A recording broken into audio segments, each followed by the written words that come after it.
I have to join Assemblywoman Shapizi in expressing my concern about the lack of transparency.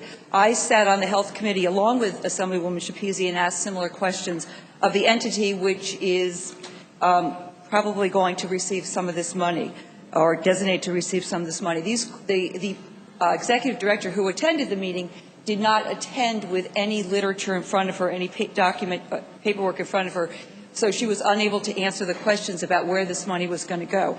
And I voted yes in Health Committee, and with the understanding that I would like to get an answer to these questions. 2 weeks later, I was on the Budget Committee.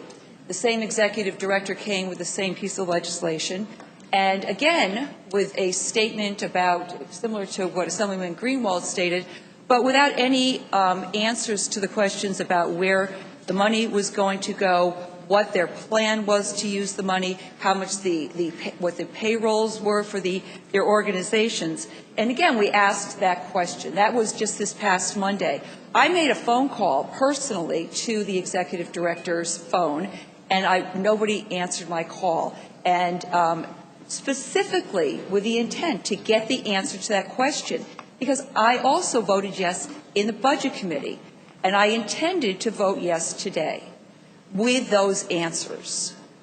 However, I didn't get the answers. And I have always been supportive of women's health care, access to women's health care, and have indeed put forward bills that would increase access to women's health care, bills that have not been put forward, but would actually increase the number of providers who could provide access to women's health care.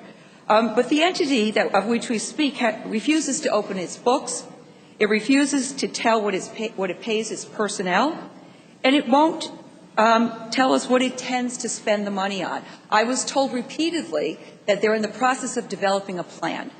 Well, most people develop a plan, then ask for money. You don't ask for the money and then develop the plan.